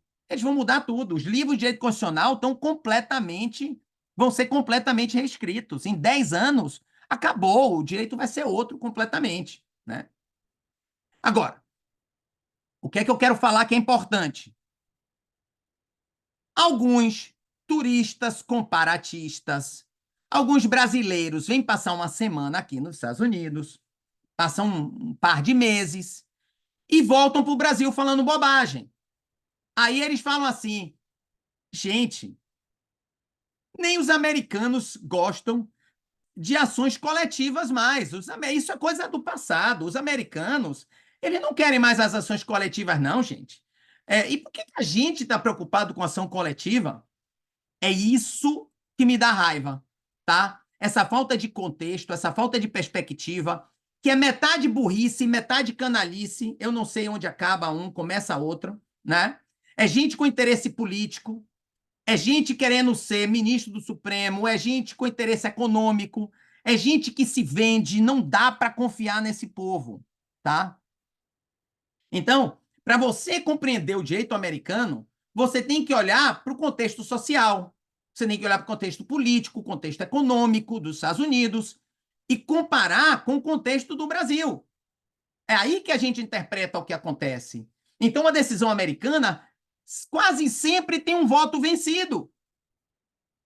E quase sempre a divisão é em linhas nitidamente políticas. Olha qual é a sua corrente política e veja, pô, eu concordo mais com a decisão dissidente. Eu concordo mais com o voto vencido. está vencendo a decisão, as decisões estão vencendo as decisões que odeiam as ações coletivas, que odeia dar poder para o povo e que idolatra o capital e a empresa e a falta de regulação e que aceita a exploração, que acha que não tem discriminação, que acha que consumidor não é violado, entendeu? Não é que o americano não queira as class actions, é que estamos vivendo um momento em que, e aí eu tenho um artigo que eu disse o seguinte, e Verônica, gostei da sua ideia aqui, você criou um grupo de WhatsApp aí, é um grupo grande de pessoas interessadas em ações coletivas, vai ser legal. O que eu digo para contextualizar o que está acontecendo, tá? Imagine aqui Zanetti é um pouco mais velho que eu, aí Zanetti ganhou uma bolsa de estudos. Não, ele é mais bonito, você é mais bonito, mas você é mais velho, tá? Eu não nego que você seja mais bonito, mas você é mais velho. Imagine que Zanetti ganha uma bolsa de estudos para estudar na Alemanha. Ele ganhou uma Humboldt para ir para a Alemanha. Aí ele vai lá em 1939 estudar na universidade. Aí ele chega lá e diz assim, pô, cara, esse negócio que a gente falava de direito das pessoas, nem os alemães ligam mais. Os alemães agora estão noutra. Os alemães, eles não falam mais de liberdade, não. A gente tem que pegar as pessoas e botar em campo de concentração. A gente tem que fazer isso aqui. É isso que acontece. É você chegar na Alemanha em 1939 e voltar maravilhado com o direito alemão e dizer, olha aqui, a gente tem que adotar isso no Brasil. Por que os judeus vão andar pela rua? Não, nem os alemães deixam mais.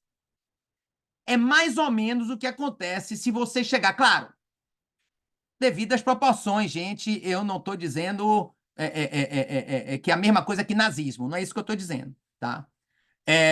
Tem gente aí querendo entrar, Verônica. Então,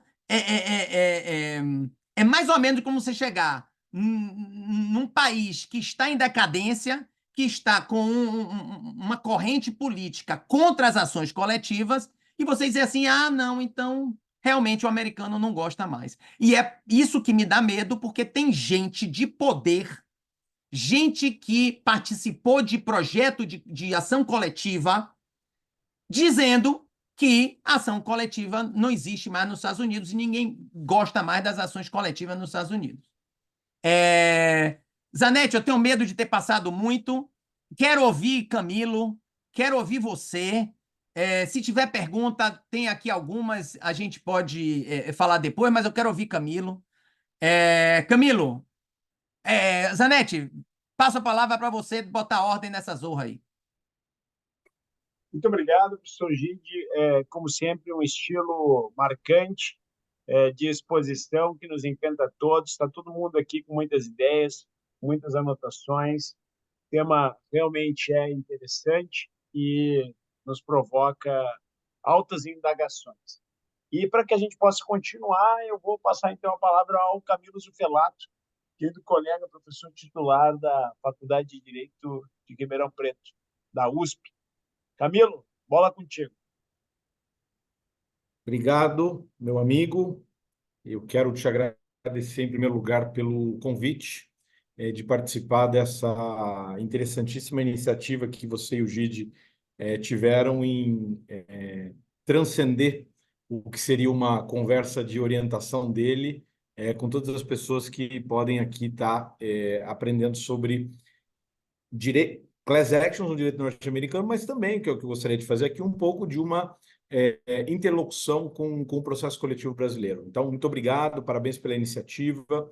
Eu quero agora cumprimentar o meu amigo Antônio Gitti. É sempre muito instigante ouvi-lo. Acho que o Zanetti acabou de dizer, né, uma pessoa absolutamente inteligente, com um senso de crítica e de, ao mesmo tempo, ironia na fala que nos chama muita atenção. Quero cumprimentar todas as pessoas presentes e quero, enfim, fazer alguns comentários a partir dessas explanações que o Gide fez.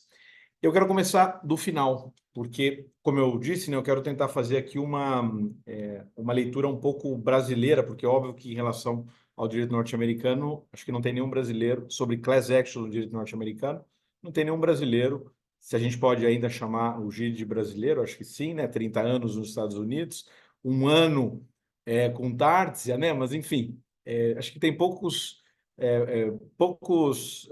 juristas que conhecem o direito norte-americano. Dentre os brasileiros, o Gide, sem dúvida, é o que mais conhece. Então, a minha perspectiva é mais em comentários que sejam relacionados digamos, a como isso se reflete, né, na realidade brasileira.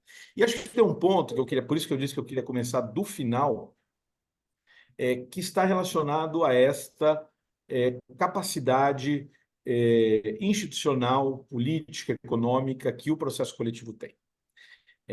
O Gide disse isso nos momentos, né, nevrálgicos da evolução do processo coletivo norte-americano, a bomba atômica de 66, né, tudo que vem no Civil Rights ali naquele momento, e isto é exatamente o mesmo elemento que nós temos no Brasil nos anos 80 e o que nós estamos vivendo nesse momento. Os retrocessos apontados pelo Gide em relação ao que algumas posições da Suprema Corte faz, nós temos isso em alguns julgados também dos tribunais brasileiros, sobretudo o STJ. Em algum momento, o próprio STF também tinha decisões que descaracterizavam completamente o processo coletivo. Mas, talvez, não quero aqui portar um mau augúrio para isso, mas parece que as últimas decisões estão um pouco mais em sintonia com a essência do que é o processo coletivo, como, por exemplo, o reconhecimento da inconstitucionalidade, da limitação territorial da coisa julgada, enfim.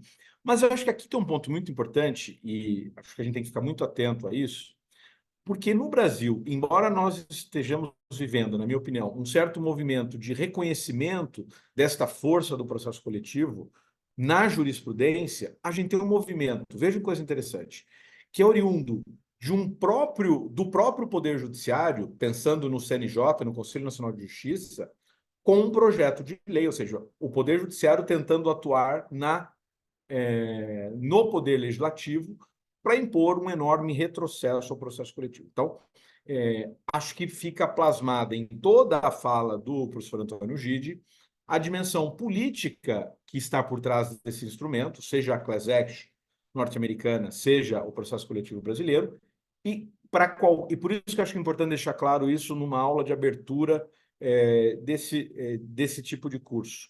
Qualquer assunto que vier a ser tratado nas próximas conversas tem que ser ponto de partida que nós estamos falando de um instrumento de poder transformador social, econômico, político. Se a gente não reconhecer isto, não vale, a gente não consegue pensar a técnica, a gente não consegue pensar se o melhor modelo é o opt-in ou opt-out, a gente não conhece para que serve, onde é que está a essência do processo coletivo. Acho que isso está transcendendo em toda a fala do professor Gide nessa evolução que ele pontuou. Agora eu quero enfatizar algumas questões sobre como isso chega no direito brasileiro. Para mim está absolutamente correta a afirmativa de que o Brasil recebe o processo coletivo vindo dos italianos. Mas eu queria fazer aqui, talvez, não é uma divergência propriamente dita, mas eu queria jogar luz em algumas outras coisas.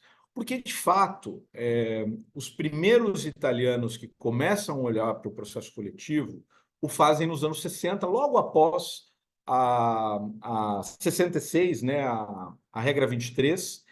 E aqui, gente, só para deixar pontuado também, porque essa foi uma conversa pessoal que eu tive com o Tarufo, eu disse, Tarufo, da onde que você tira, né, em 68, essa genialidade? Os italianos nem sabiam, né, o que é. De onde que você tira isso? Ele disse, Camilo, foi Dente. Dente, um grande comparativista, disse para ele assim, eu não sei se todo mundo sabe isso, mas o Dente dirigiu muito os temas de pesquisa do Tarufo. E Dente diz assim, olha, acabei de receber esse texto, eu quero que você vá estudar esse assunto. Então, de fato, esse contato dos italianos nos anos 60 é um contato, na minha concepção, muito mais relacionada em entender quais eram os efeitos da explosão dessa bomba atômica e uma perspectiva muito mais procedimentalista, ou seja, o próprio texto do Tarufo, né, de 68. Ele quer estudar os efeitos da decisão, como é que aquilo se compatibilizaria, por exemplo, com a própria coisa julgada do direito norte-americano, do direito italiano, etc. Esta ideia, me parece que quando ela chega no Brasil nos anos 80, ela chega numa outra concepção. Por quê? Porque ainda que a gente tenha aquele texto extraordinário do Barbosa Moreira comentando a alteração da lei da ação popular, me parece que o grande influxo para o direito brasileiro foi Mauro Capelletti, numa perspectiva nada procedimentalista, mas numa perspectiva de acesso à justiça. E eu acho que aqui tem um salto, que é o que vai gerar, talvez, a genialidade do processo coletivo brasileiro. Porque aquela lei de 85, chamada de Lei da Ação Civil Pública, ela é muito pobre do ponto de vista de técnica procedimental.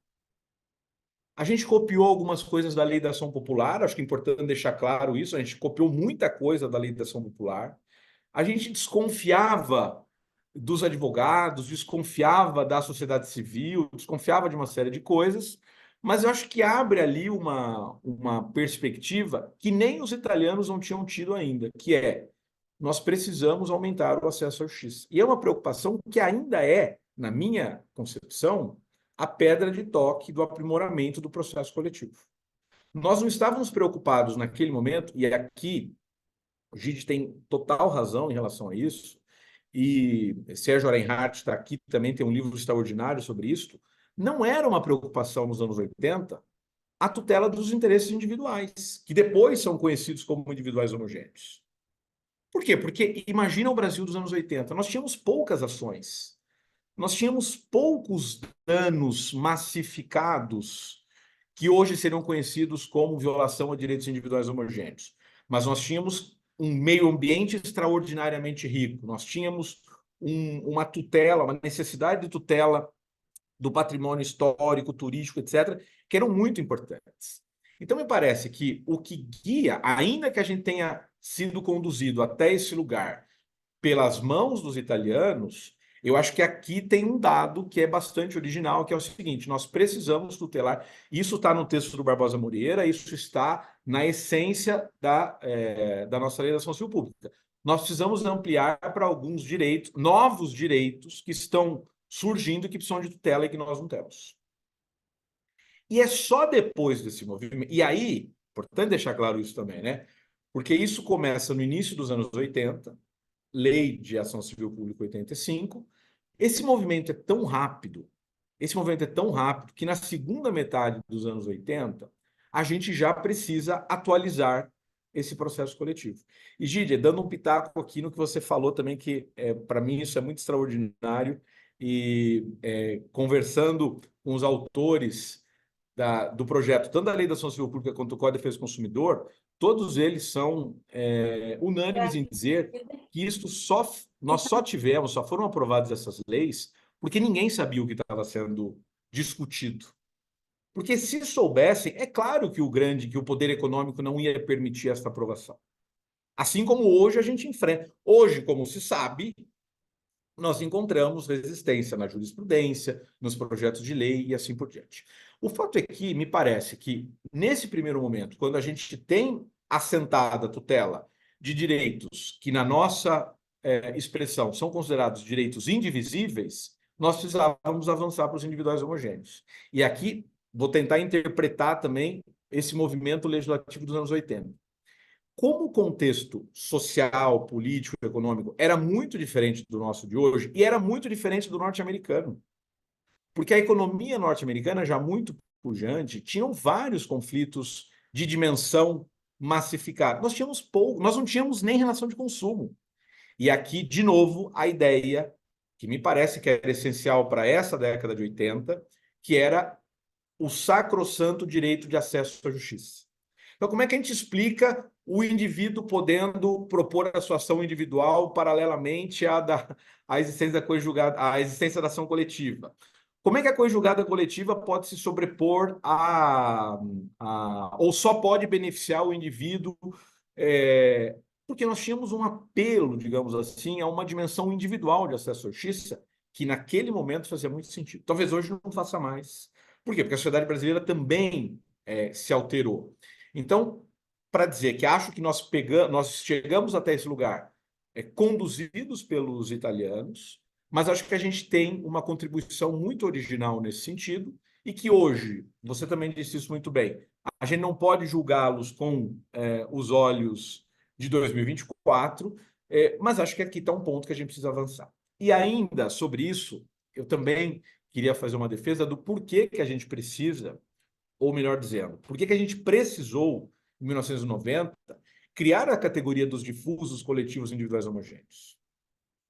Porque havia uma fortíssima resistência da jurisprudência em reconhecer se existiam direitos tuteláveis nesta dimensão de processo coletivo. Falava-se em interesse legítimo, né? Acho que todo mundo se lembra que isso não é direito, isso é um interesse legítimo. É por isso que o Código de Defesa do Consumidor fala a tutela de direitos ou interesses. Então, assim, essa construção, que hoje concordo integralmente contigo, eu acho que hoje ela mais atrapalha do que ela ajuda. Mas, historicamente, ela também precisou ser construída para a gente difundir. Veja, se hoje tem muita gente que não conhece processo coletivo, com 40 anos de existência desse sistema, imagine nos anos 80. Então, digamos, natural do nosso tipo de formação jurídica esta essência, olhar para as coisas, tentando encontrar uma natureza jurídica, um conceito e assim por diante. Mas eu concordo contigo também, eu acho que isso poderia ser abordado talvez vai ser abordado em alguma aula seguinte, que a gente tem que superar essas distinções. Até porque isso não faz mais sentido na medida em que hoje nós temos uma outra coisa que mais atrapalha do que ajuda no processo coletivo, que são as chamadas demandas repetitivas, que compete com isso tudo que nós estamos falando, compete, inclusive, num sentido de querer excluir a verdadeira tutela do processo coletivo, e que não está lá na classificação do 81 no Código de Defesa do Consumidor, não está. E a gente precisa repensar todas essas coisas. E aí, também não quero me estender demais, porque eu acho que tem muita pergunta interessante aqui para vir, que eu acho que esse paralelismo perfeito entre Estados Unidos dos anos 60 e a explosão das class actions a partir dos civil rights é exatamente a mesma proporção que nós temos nos anos 80 no Brasil com a explosão dos direitos que, nesse momento, eram direitos essencialmente coletivos.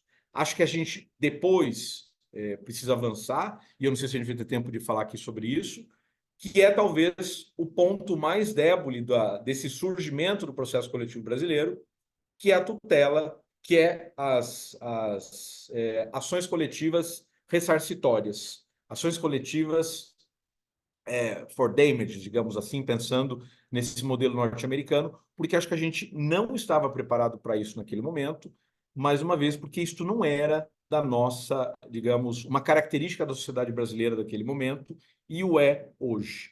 Então, se a gente pudesse olhar nessa evolução e apontar para onde que o processo coletivo brasileiro, inclusive a partir da experiência do direito norte-americano, poderia ser mais produtivo, exatamente os direitos individuais homogêneos. Vou aqui simplesmente usar como exemplo a execução dos interesses individuais homogêneos e o absoluto sistema ineficaz que nós temos a partir de uma sentença condenatória genérica como aquela do 95. Mas só dizendo, acho que existiu uma razão de ser para que aquilo tivesse acontecido, nós precisamos agora caminhar adiante. E para isso, o Poder Judiciário é muito importante, porque depender somente da boa vontade do legislador brasileiro, me parece que nós não podemos contar com isso. Então, Zanetti, acho que esses são alguns comentários. Depois a gente vê, a partir de uma rodada, se tem mais alguma questão, mas a partir da fala do Gide, eu queria dar estes enfoques. Obrigado mais uma vez. Professor Muito Zanetti, obrigado. Muito Posso falar obrigado, Camilo. uma coisa? Claro. Eu gostaria de ouvir esse jovenzinho, o Arengue, como é o nome dele? O Arengue. Mas antes de ouvir esse jovenzinho, eu queria falar uma coisa. Posso? Adorei seu comentário, Camilo, sobre Capelletti, a perspectiva do acesso à justiça. Você está totalmente correto. Dá um sabor diferente. Você tem razão. Eu também tive essa conversa com o Tarufo. Eu também perguntei a ele. E eu sei da história, né? Que Dente era o diretor, né? Ele que fazia as coisas. E eu também tive essa conversa com a Ada. Eu falei, mas professora, de onde a senhora tirou isso? Aí ela fez assim, ó. Da minha cabeça, gente, da minha cabeça. E olha, se você olhar a bibliografia da época, tem muita coisa que, claro, você começa a perceber de onde pegou uma coisa e de onde pegou outra, mas muita coisa tem genialidade dela também. Eu perguntei a ela, eu falei, mas professora, eu já li tudo, e tem coisa ali que eu não sei de onde a senhora tirou. E aí ela fez essa brincadeira, ela fez assim, ó, daqui, gente, daqui. Tem Ô, muita Gide, genialidade dela já, no direito brasileiro, tem que reconhecer. já que, já que você tocou nesse assunto, eu acho que a gente precisa reconhecer isso que você acabou de reconhecer, e eu agregaria a genialidade do professor Kazuo Watanabe. Porque neste primeiro momento, essas discussões, eu acho que você também já deve ter tido essa conversa com ela, ela me dizia, Camilo, o projeto de legislação civil pública foi feito na mesa da sala de jantar da minha casa, numas conversas que eu chamava o Kazu e a gente ia pensando. Então, o professor Kazu Watanabe, acho que precisa deixar isso registrado, ele foi o grande interlocutor da professora Ada nesse momento e também tem muita coisa dele nesse momento histórico. É. E só para continuar, eu não sou contra, eu falo no meu rumo que houve uma importância histórica da definição de direito difuso, coletivo, individual homogêneo. Eu falo também sobre isso, e eu reconheço, precisava ter sido feito naquele momento. Desculpe, professor Zanetti, então eu queria ouvir aquele jovenzinho quando o senhor achar que a gente deve dar voz aos jovens. Por favor, o meu colega jovem, meu jovem colega, que a todos nos ilumina com a sua sabedoria. Sabe que ele parece, ele é o estranho caso de Benjamin Button, tá? Porque ele parece mais jovem do que ele é, tá? Ele está cada vez parecendo mais jovem. Deve ser o ar de Curitiba. Por favor, o senhor Sérgio Regatti, tem a palavra. E ele tá com a orelhinha ali, ó. Essa orelhinha. Eu pensei que você tava com a orelhinha, jovenzinho. Orelhinha de burro. Por isso que eu não devia nem poder falar, pô. Cara, em primeiro lugar, eu queria agradecer você pela tua palestra, agradecer o Camilo também pelas suas observações, saudar especialmente aqui o professor Zanetti. Ontem foi aniversário do professor Zanetti, então dar os parabéns especialmente a ele e a todos os presentes. A iniciativa de vocês, Zanetti, foi extraordinária, né? Porque eu acho que justamente essa visão que o direito americano tem e que o Gide traz para a gente do direito americano, ela é muito importante para situar exatamente esse problema que vocês dois estão discutindo aí. Eu não tenho capacidade para me meter nesse assunto, eu só queria ficar ouvindo aqui, mas se eu puder, então, dar algum pitaco, o que eu poderia falar é isso. O que eu acho que, na verdade, atrapalha em muito a tutela coletiva brasileira é exatamente essa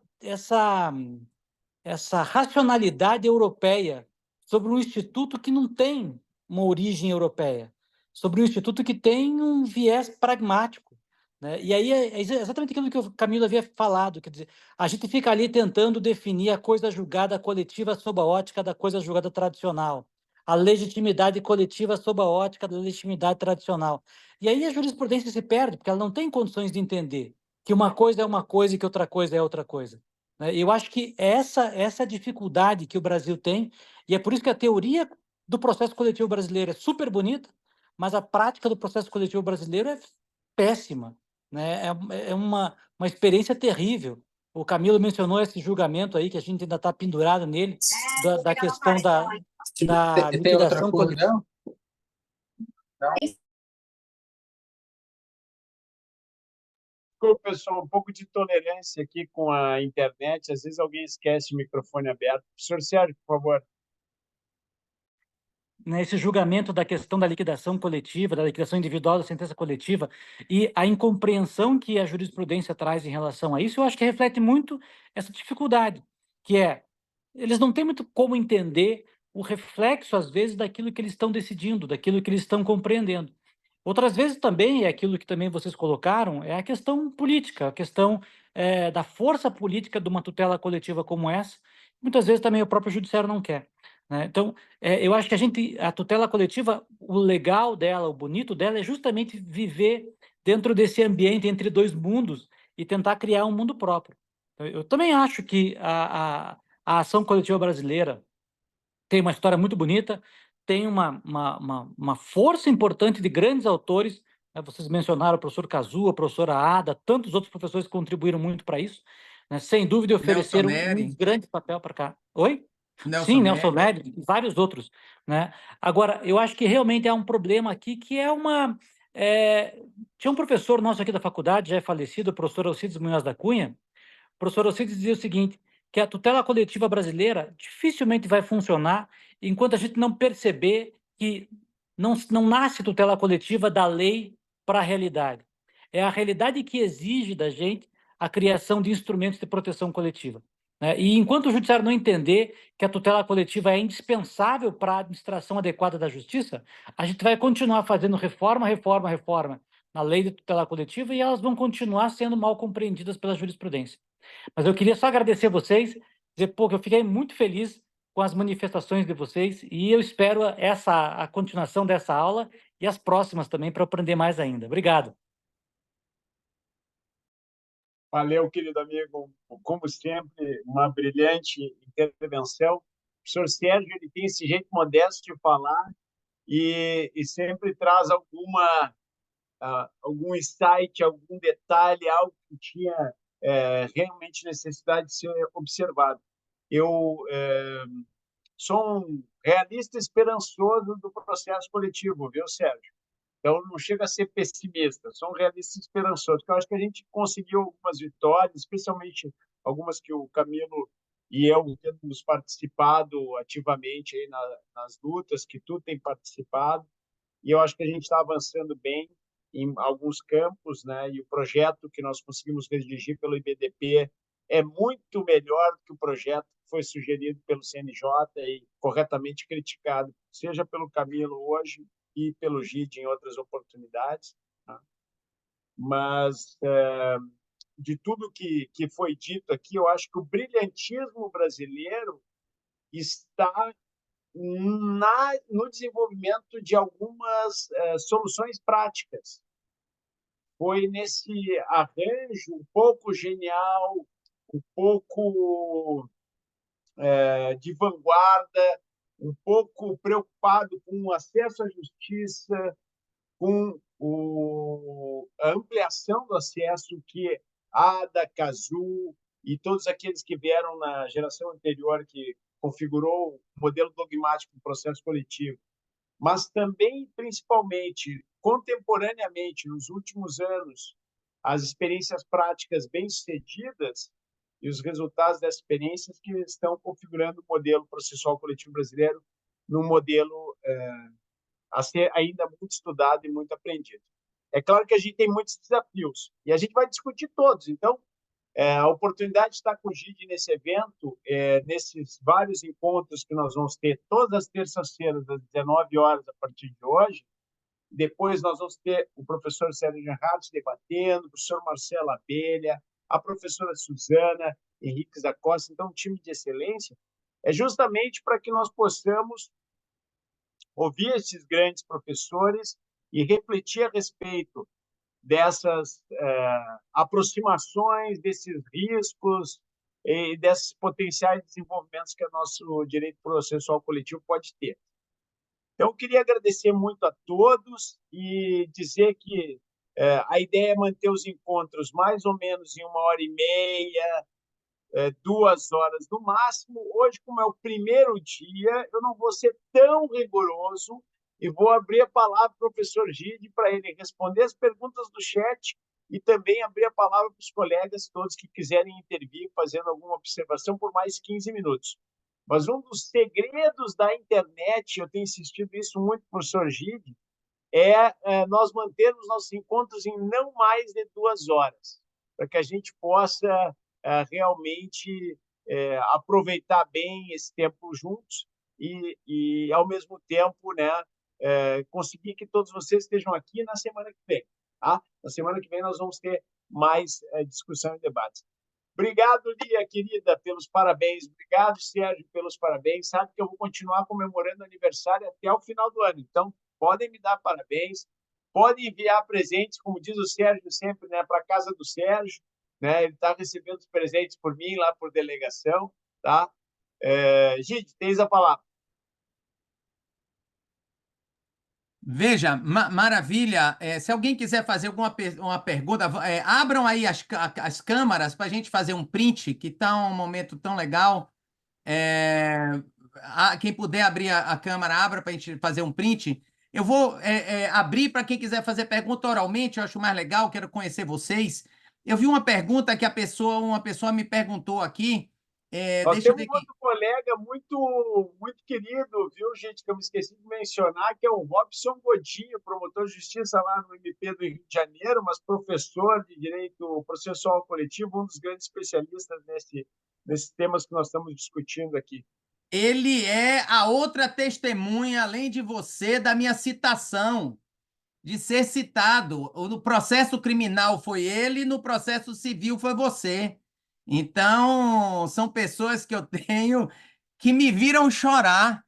Vocês são homens que me viram chorar, nos ombros dos quais eu chorei. Maravilha. Se ele está aí, que se manifeste. Eu queria ver quem foi que perguntou aqui, que eu botei na cabeça, mas eu não me lembro quem foi que perguntou. Que eu dei o exemplo da Suprema Corte.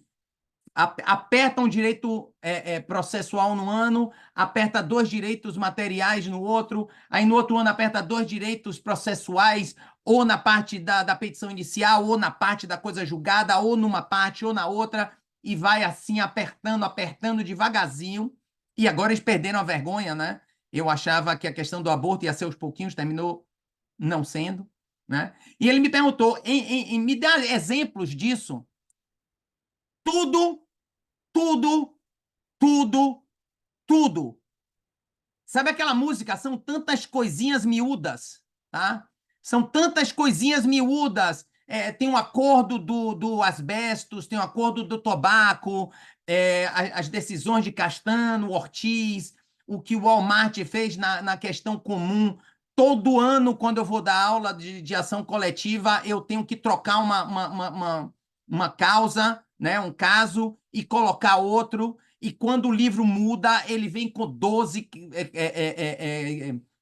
casos diferentes e piores em tudo, tudo. Tanto no direito material como no direito substantivo. Se vocês lerem as ações, você vai ver. Tanto que no meu livro da Coisa Julgada, eu nem dei muito destaque a certas decisões mais novas, porque eu achava que era um ataque político, eu não achava que era algo do processo coletivo. Então não adiantava eu botar aquilo ali só se eu botasse de uma forma crítica, dizendo, olha, estão querendo destruir o processo coletivo, mas aí ia perder muito tempo, era um livro que já estava ficando muito grande. Alguém quer fazer alguma pergunta oralmente, se apresentar? Godinho está aí ainda? Alguém quer fazer uma pergunta oralmente?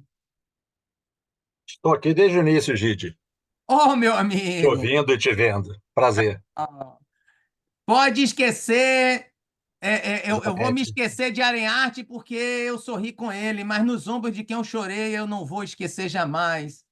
Vocês, Anete, me viram chorar sendo citado em processo civil e criminal. Testemunha. E aqui no livro, a época era o Rumo ao Código, né?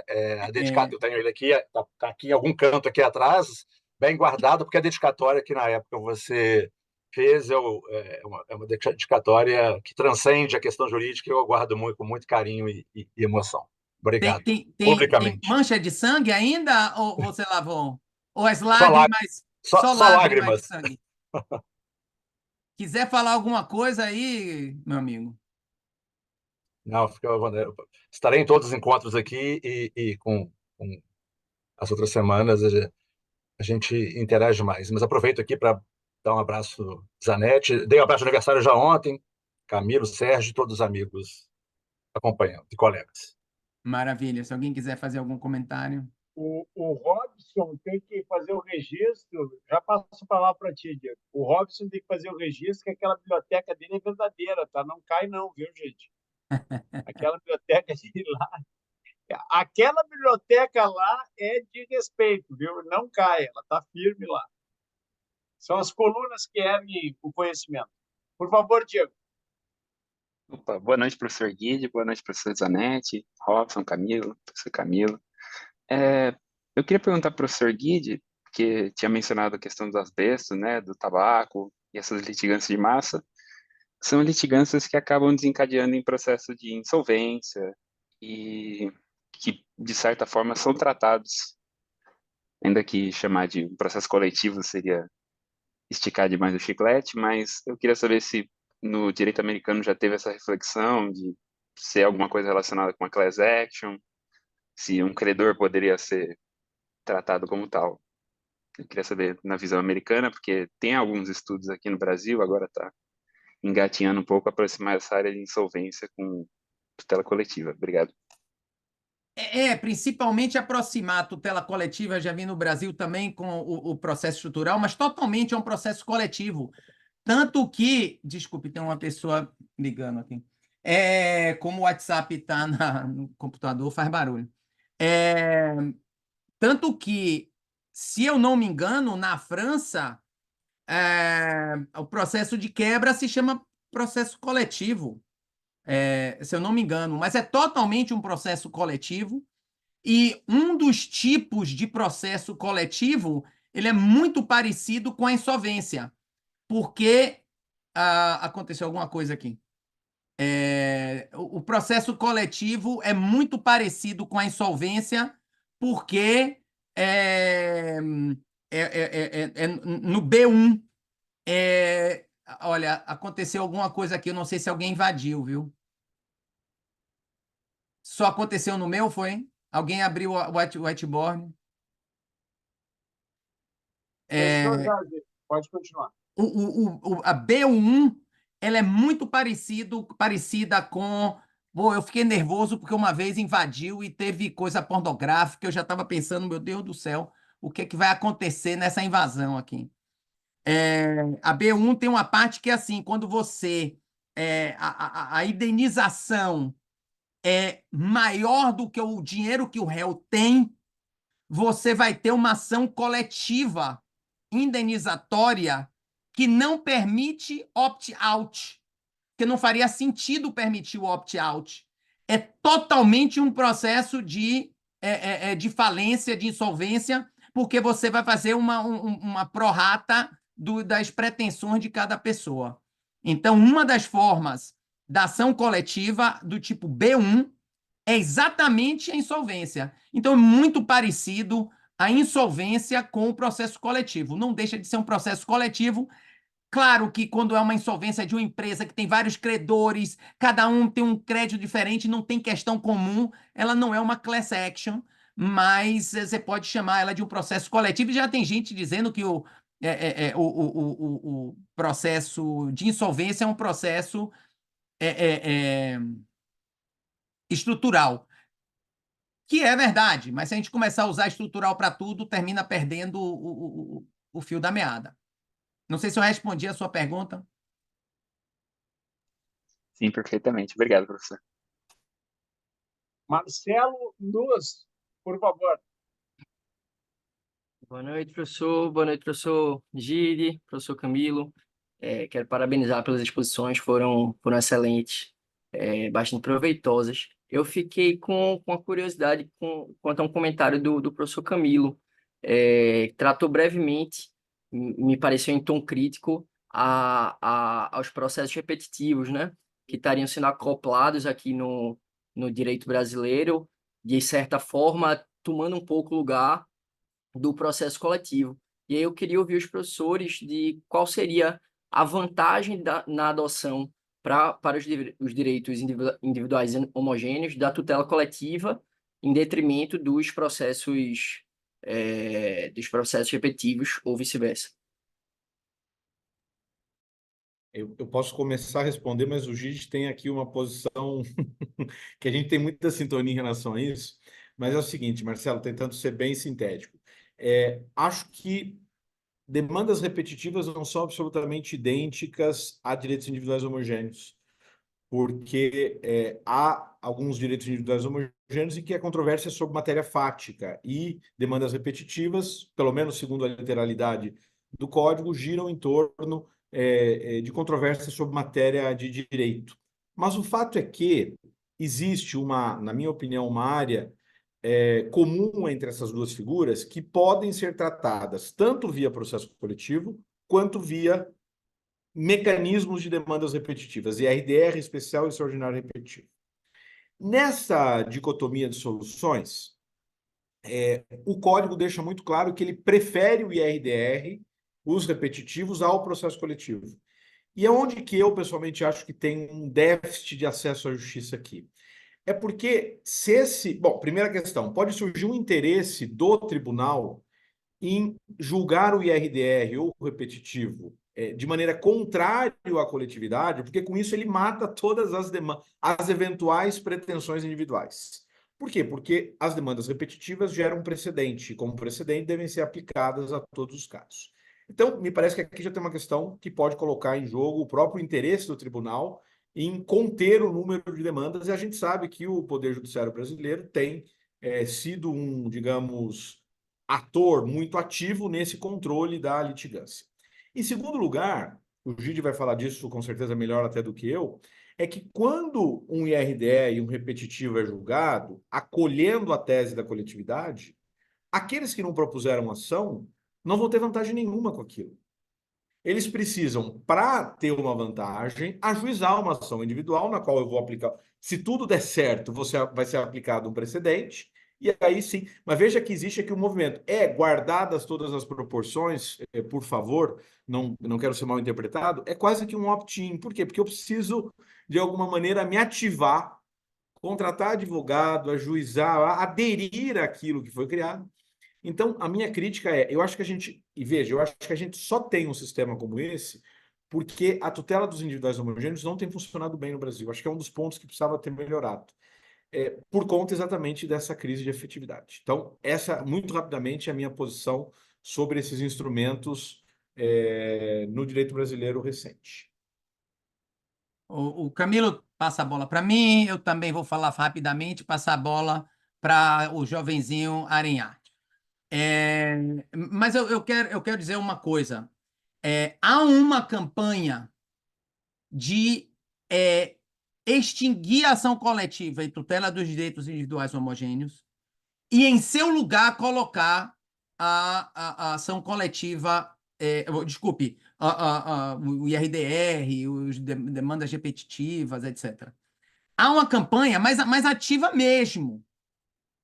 Quem lê o projeto do CNJ, aquele que a gente falou que é uma vergonha, está lá claro que o objetivo é acabar com a ação coletiva em tutela do direito individual homogêneo e manter somente isso. E membros da comissão, membros poderosos da comissão, disseram em público: as ações coletivas e direito individual homogêneo, que porcaria, não. A gente tem que extinguir isso e colocar o IRDR. O IRDR é lindo. Mas é o que eu falo, o IRDR é uma ação coletiva canalha, porque ela te obriga a propor ação individual.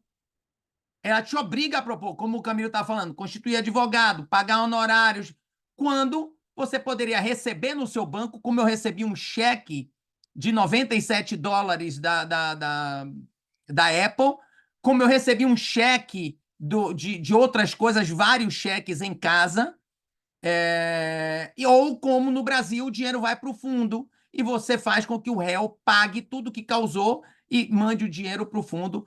Nisso você não consegue com o Instituto. Então, das repetitivas.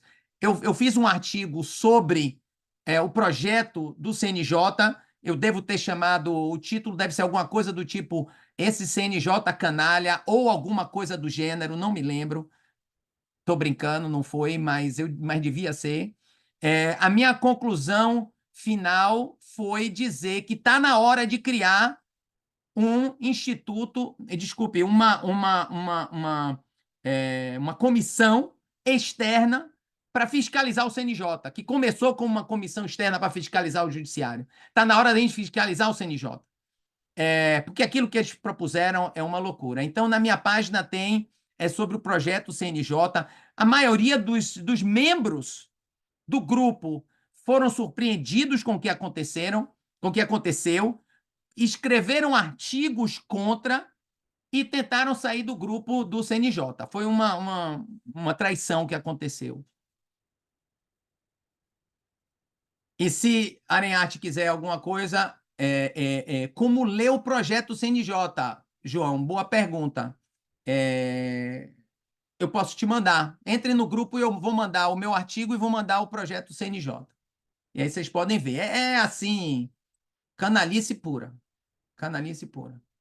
Para acabar o processo coletivo mesmo. Para sacanear e acabar o processo coletivo. Não há outra palavra. É para acabar, é uma decisão política de acabar o processo coletivo.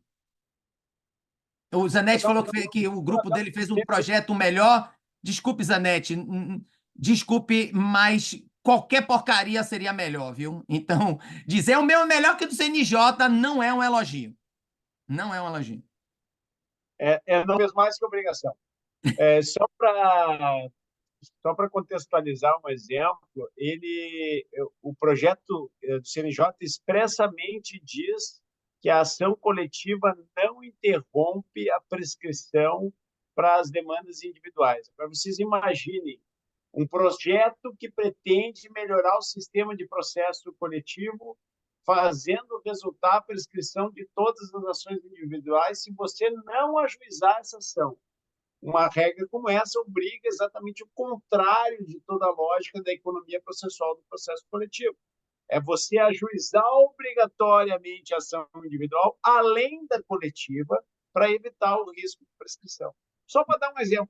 Só para dar um exemplo. Mas assim, é maldade. É maldade. Inclusive, tem uma palestra que me chamaram para dar. Como é o nome da ministra? Que era a chefa? Tá muito engraçada. Tá muito engraçada. Acho que é a ministra Galotti. Acho que é Galotti. Galotti. Foi com Galotti. ela. Tá muito engraçada. Assistam essa palestra que tá muito engraçada. Eu viro para ela quase chorando, assim, dizendo assim, meu Deus, por que a senhora fez isso? Por quê? Me explique. Meu Deus, por quê? Eu perguntava assim, em tom de choro, que eu tive a oportunidade de conversar com a pessoa. Eu acho que ela não tinha lido ainda o meu artigo sobre o assunto, ela não sabia onde estava se metendo. Queridos, Professores, muito obrigado. Deu para entender bem. maravilha. Queridos, obrigado, Marcelo. Chegamos aqui às 9 horas. Eu sei que todos têm seus afazeres. A gente precisa manter esse horário mais ou menos circular, né? O ideal é que a gente termine às 8h30, né? Mas Eu sugeri 3 horas, mas ele quis 2. Um pouquinho de extensão a gente sempre vai ter. Queria desejar a todos um excelente final de noite, um bom dia amanhã, um bom resto de semana e convidá-los, e vocês já viram que é imperdível, para assistir a próxima aula e os próximos debates na próxima terça-feira, 19 horas. Minha saudação para todos, queridos amigos. Muito obrigado. Obrigado, Serginho, Camilo. Obrigado, Zanetti. Obrigado, querido. Um abraço para todos os amigos. Robson. Vejo muita gente boa aqui, muitos amigos, alunos aqui da UFES, alunos da UFBA, o Raul está aparecendo aqui, o Edilson, que é doutorando lá na Universidade Federal do Ceará, colegas do Ministério Público. Muita gente orientandos. Orientandos. Abraço forte para todos. Até mais.